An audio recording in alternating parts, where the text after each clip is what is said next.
Hey YouTube, this is React City. I'm Jacob. I'm Rose. I'm Nikki. And this is To Your Eternity episode something. 13. 13? 7. I don't know. Yeah. Episode 13. Mm-hmm. So last time we left off, Google did. Google bye-bye. That was so painful. Yeah. Like I had to go back to do the thumbnail. I had to do the Patreon post. Oh. Just like reliving it every time. I'm so upset. Yeah. I'm really curious to see where we're going with this and to see what the deal is with the little girl following as well in spirit form. So like, are they just hanging around? Right. I hope that one day he'll grow his faculties to be able to communicate with them. Yeah. Because she's just been alone for 4 years in the spirit world, and now at least I think I said it before. Hopefully Google will be besties. Well, maybe she was hanging out with the bear. Oh yeah, she does have bear friends. Where is the bear? The bear was waiting for her to go across, right?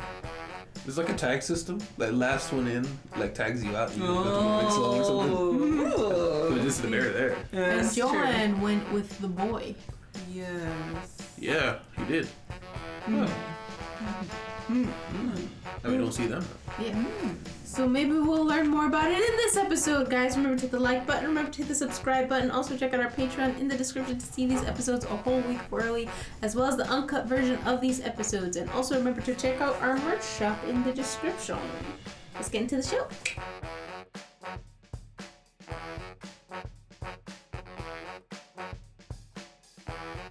Discussion.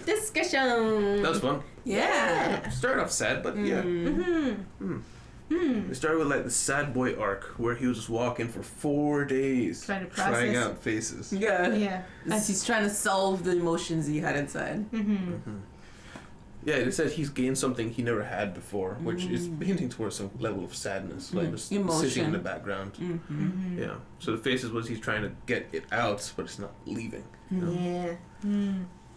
And his question was, why am I me? Existential crisis. Yes. He's asking the question, Doctor Who. Yeah, so why is he alive and everyone else keeps dying? Yeah. Yeah. And I was happy for the information the master did give us. And he tried to give him more, but he's not there he yet. wasn't getting it. And he's like, just tell me. And it's like, you're not getting it. I am telling you, but you're not getting it. What he needs to do is have PRN next to him and just relay everything to PRN. Yeah, She okay. can What explain does it that mean, back to him. Piran?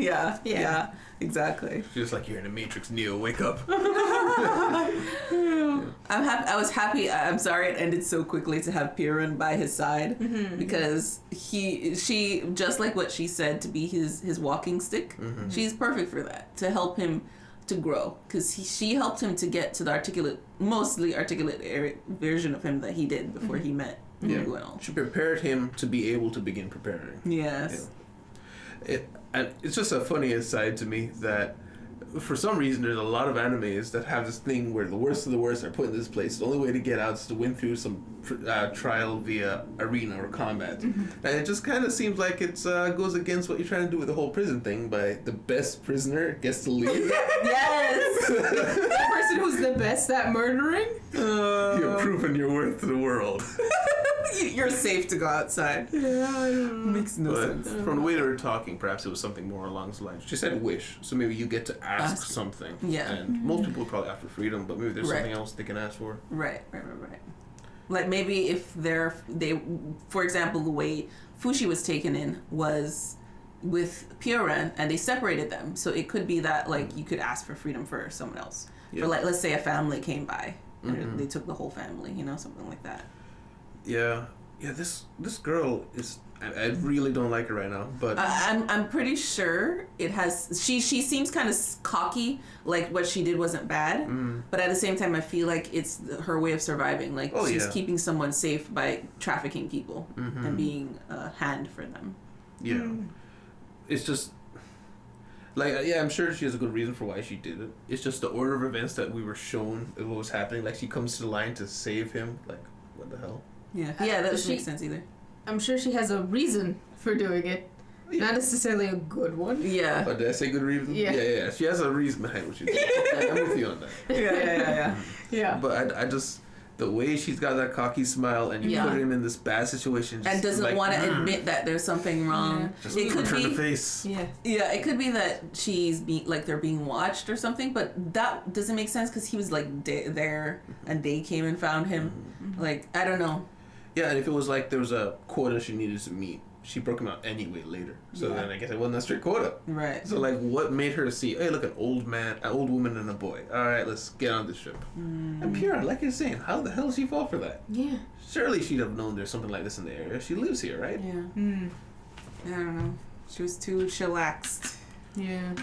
Or she's been there and she's like, you know what? Let's take a fine detour to the place of my old abode. Or maybe she this felt. is sort of training her. Yeah, maybe she was like, this is perfect for Fushi. I'll just go along with it. Yeah, I didn't mean her training. I mean, like, she knew that this course of events would happen. Like, she told the girl to get them on It's that. her trading arc. Her She orchestrated this. Yeah, Okay. she causes all this to happen. I see. She owns the place.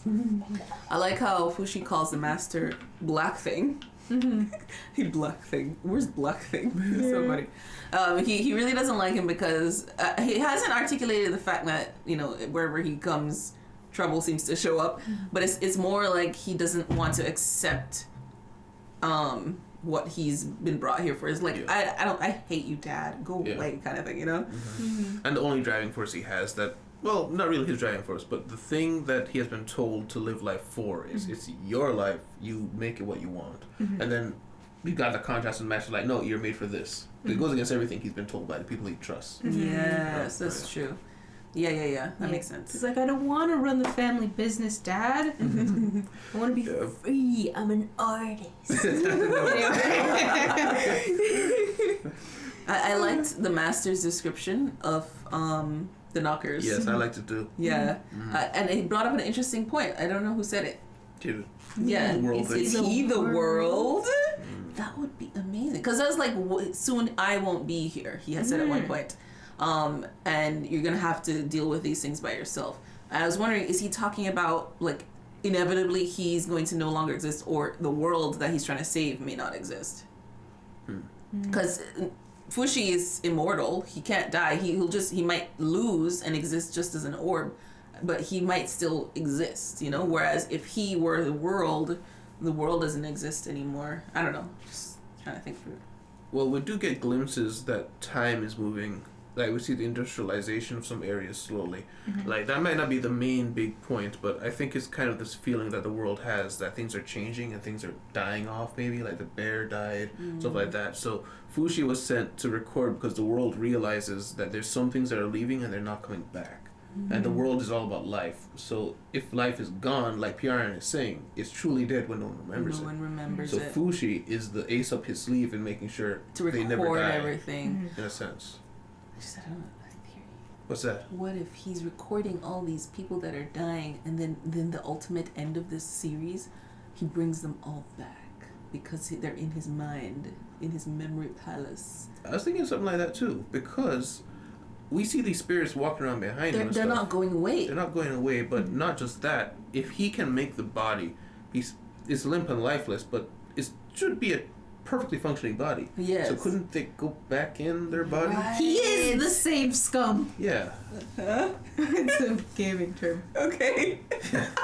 Yeah. So Yes. It's just from the way he was like a lifeless, stiff goo-goo. Like the way Yes. you think about it is like, but if you tried though, Yes. I wonder if something would Oh happen. my gosh. The way he said it, it made me think like he hadn't really thought about or like processed the fact that seeing a lifeless corpse of Gugu would probably be emotionally damaging to him in some way. Yeah. Yeah. He just kind of said it like he's like, part of his brain has realized that this is really messed up. Yeah. The other part of it, the front part of it, not so much. Yeah. You know. Yeah. Yeah. Well, yeah, I really like this episode because I got pretty much everything I was asking for. Yeah. This episode, like, Yeah. you not only got the talk with the master, but then Piaran told him that whole philosophy of like, so people truly die when they have that second death through being forgotten, and so now he has a driving force. He's got something that he's working towards, and it feels like he can do this on his own. Not on his own in terms of like he couldn't live on his own before, but he could be his own main character now. Yes. I mean, like he doesn't need a supporting cast to do everything for him. Yes. He is the supporting cast. So right now, I think he lost the bear and he lost the march. Yes. So he still has the wolf, which was pretty. Took down the bear. So Yes. the wolf is pretty good. The only thing against the knockers is hard because he can't take damage from the knockers. He still has Gugu. And he has Gugu, yeah. So he has some good aces up his sleeve for this fight. The only problem is like, he might not want to. Like he's learned. At least they taught him at Boozman's house. Don't tell people about you who you are. That's why he was shocked that he was scared when they saw. He was like, oh no, did you see that? Yeah. He was scared. He was scared, shocked. Mm-hmm. And those kids did not really react to No, that. they're They're like, huh? Is this Should should I I keep a secret? Is it a secret? It's like, don't worry, immortal guy. People really take this in stride in this Right? world, actually. Yeah. March was young. March was understandable, but Yeah, but she was also just like puppy to a massive wolf, you know. maybe she's never seen a wolf. She did live in a very Oh isolated yeah, sure. place. I yeah. like that. I'm just saying, like, she just didn't know what you're looking at. True. You know? Which is what I'm translating to the kids. Yeah. Yeah, everybody's just cool with it. I don't know. But now we have the find Pioren in fighting. Yes. Jananananananananad ad. Island. Heaven. Didn't. Yeah. We called it heaven. Oh, who called it heaven? The pirate guy. Yeah. The guy who's introducing everybody. That's a new home. Welcome to heaven. Oh. Island. Oh, okay. Yeah. Yeah, and even the girl was like, well, she was just being sarcastic. She was like, yeah, everyone here learns to love smile. it. Either, because they like it or to keep from They're going coping. crazy. They're coping. Yeah. Because I mean, like, yeah, you can get used to pretty much anything, and so Humans. I'm thinking that's what this. I mean, I guess it's a lesson to learn. Not the one I would have picked for him to learn, but he could learn to smile through the pain. Yeah. But they have made a point of he has not once actually cried. He's like he's like twisted his face in like grief, but then the whole trying on faces thing, I think that's what it's building to. Is he doesn't know He's how to gonna release cry. the emotion. I feel like, It's gonna have to be after this because in here he's gonna learn to smile through the pain. oh, okay. Okie doke. He's like crying and smiling at the same time. Holding Pioren's lifeless body in his hands. Yeah. Yes. The more I think about it, the more I'm convinced she's fine. Yeah. Yeah, I feel like they just did a massive kill off. Yeah. They need at least another 5 episodes. However, this tournament arc could be an entire 5 episodes. It could be. Yeah. If Pioren dies, he has like no motivation to actually fight the Knockers. No. No, because remember he realized he lost March. He lost something important to him, so he kind of does. Yeah, and also she was the one who was concerned about the second death. Yes, So he's she like, doesn't I want to can't be lose her forgotten. memory. Right. Yeah. Yeah. That's Yeah. That's true. He could still go either way because I mean, he's still fresh off the chopping block, so to speak. He's learning about all this stuff. Still hate the girl. Still hate her. I haven't learned her name. I hate her name already. I was hoping he would punch her. I knew he wouldn't. But I was like, No. just punch her. Just punch her. She got Pierre kidnapped by pirate slavers. Like, what the hell? Yeah. For no reason. Might be branded right now, Mm-hmm. but like 100% Pioren is just like Loki sitting up there in the stands with the gladiator cape. Yeah. Oh, no, old man wasn't my lover. This is my lover. This is a pirate king. It was all a scam. I'm sure we'll come to like her as time goes on, but Yeah. I don't like that. Yeah. Well, maybe we'll figure out if we'll like her in the next episode, guys. Remember to hit the like button. Remember to hit the subscribe button. Also, check out our Patreon in the description to see these episodes a whole week early, as well as see the merch in the description. Huh. We'll see you guys in the city. Bye. Bye-bye. Oh, bye. Special thanks to our patrons, John Doe, Jamal Wilson, Robin Berglund, Mario Charles, and Liza.